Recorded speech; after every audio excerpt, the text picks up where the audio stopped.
Will you please welcome Monsieur Alex Cantona?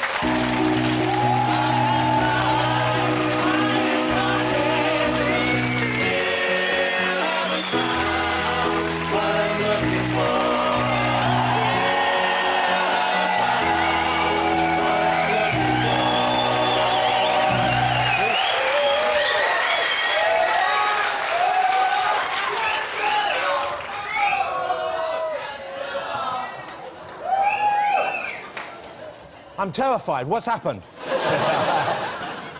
Hey, Eric, how lovely to have you here. Thank you for joining us. Thank you. Bienvenue, ça va bien? Merci. Ça va très bien, merci. How long are you back in the UK for? Because I guess you live back in France now? Yeah, I live in France, and I'm here since 3 days. Yeah, I came for the UK premiere in Manchester one day. And the film opened in Cannes, of course. This is the film that we'll be talking about in a minute called Looking for Eric. Okay. But do you like being back here? Do you miss the UK? Do you miss living here, working here? I had a great time here in football, but I needed to live somewhere else. When I retired from football, I went to Barcelona. Spent 3 years in Barcelona, and after I came back to France. Where do you like living the most? Where has been the most enjoyable period of your life? It was when I was in Manchester. Yeah, I think. No, the best year for a football player is between 26 and 30, and I spent this time in Manchester, so in a great team, with great players, great family. Well, here's the thing, and I know this is it's quite unusual. Is still the Manchester United fans hold you in such high regard. You are such a special person to them. You know, the players you worked with in that period and the fans themselves, they adore you. What was that period like for you? And in particular, I'm interested about working with Alex Ferguson, because he's a man who many people are quite dismissive of. Some people have little time for him, other people have a lot of time for him, great admiration for him. He's obviously a very talented manager. Your experience with him, what was like that, your relationship? He was a great manager. He take everybody with his own personality and try to give them confidence to express themselves. He's not the kind of manager who wants all people be the same, like a dictator. He gave us a lot of freedom to impress ourselves on the pitch, and of course, knows football better than anyone. And inside of that limits, we could find the freedom. Yeah. Would you manage? I know a lot of people have asked you about whether you would manage Manchester United, and obviously the fans, I think, would welcome you. Yeah. Particularly that one. Yeah. Who I think we'll see in the next series of Britain's Got Talent. But is it something interesting to you? Is it something you would like to do? Is it something you've been approached for? I'm involved in cinema since 12 years now. The first 5 years was a bit difficult because I started from zero and I had to work a lot to have experience to improve. And people wasn't ready to accept that I could do something else. And I knew that before. I knew that it would take 5 or 6 years. So since 6 or 7 years now, I can enjoy. Yeah. So, yeah, in the near future, I will say no, but we'll see in the future. So at the moment, then, acting is where your passion lies. Did you have, in the back of your mind, when you left football, had you already thought, OK, I'll try movies, I'll try acting, or was that period in Barcelona where you so soul-searching and looking for the next thing? Yeah. It's just it's a bit the same as football. It's just different games, and we have to work hard to find the confidence we need to enjoy it on the football pitch or on the set. It's all about confidence, and this confidence we find it with work. We have to work very hard. I don't believe in life you can achieve something without working very hard. And, but that's enjoyment I like.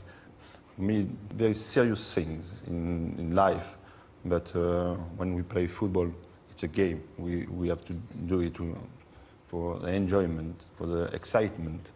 Would you mind recording a message for my wife on my mobile phone? Just because you've got the sexiest way of speaking, and I'm not being turned here myself, but there's something going on there.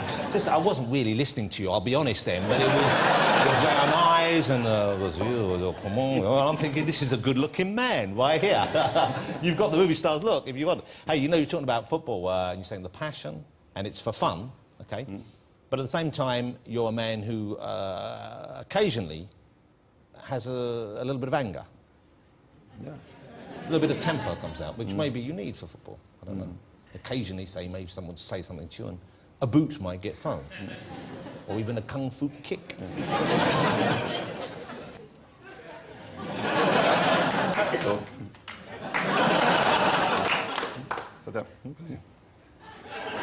Silence. That period when you were banned after the kick, how was that for you? What did that do for you and to you? It was difficult because I had to train and to focus on the day I will come back. But 9 months is very long. I was 27, I still had the passion for the game, so it was very difficult. But maybe I deserved it. So I had time to think about it. I try to take experiences, bad or good experience. If I got a bad experience, if it's difficult for 3 or 4 days, and after that I say, if that thing happened to me, maybe it's the right thing. So you have to take maybe another way. So focus on something else. Did you feel regret for what you did, or because I read somewhere where someone said, you know, what things did you enjoy that period? You said, I enjoyed kicking the hooligan.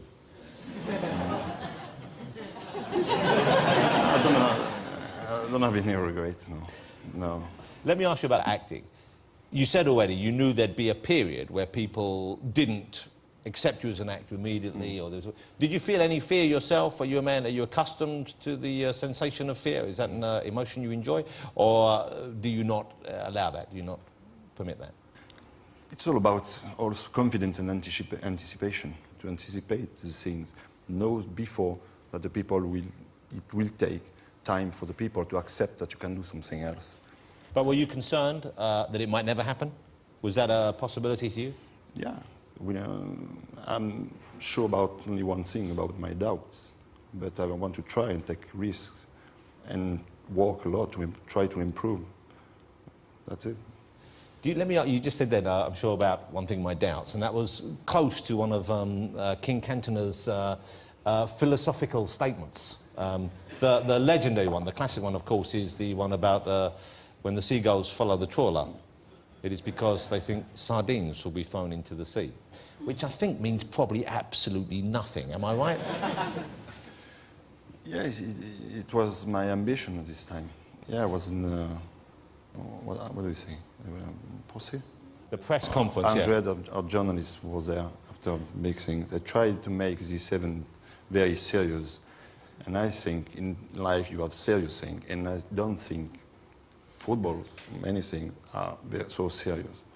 And the lawyer said to me, they want you to say something. I said, no, I didn't want.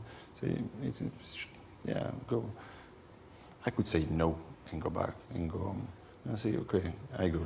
And I say, these words, these lines, it means nothing. For me, the sense wasn't in the words. It was in the situation.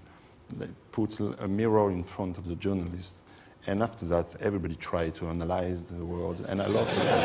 It's a fantastic quote. It's a fantastic quote. It's just a fantastic moment when you watch that. And you see that in the film, of course.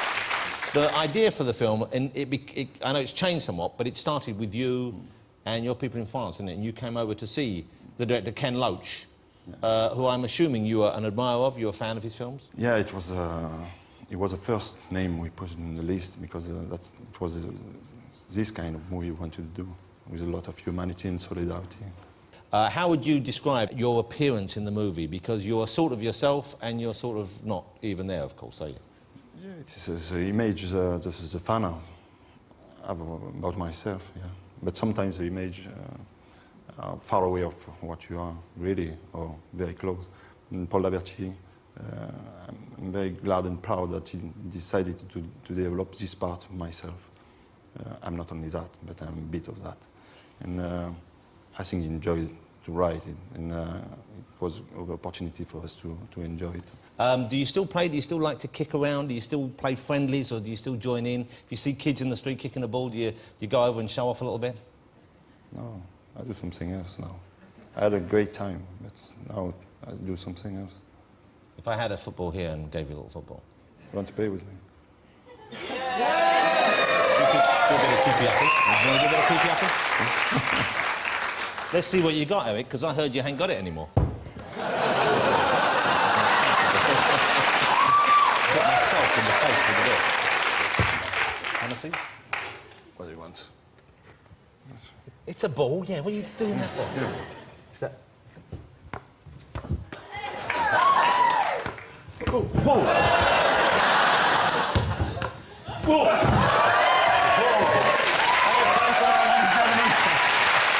I'm exhausted now. I'm exhausted. I can see why you don't do it. Before you go, it's been a pleasure meeting you. Also, I admire you, the career choice you've made here, because most of the time, and we're all aware of this, when a sports person tries to move into movies or acting, they get a certain kind of role, they make a certain type of film. I'm not being critical, but they wind up in action movies and those kind of things. But for you to go that route, obviously, it shows who you are and where you're coming from and the kind of work you're going to do in the future. And I wish you the best of luck with it. Ladies and gentlemen, Mr. Eric Cantona. Welcome to Friday Night with me, Jonathan Ross. Welcome to Alan Carr, China!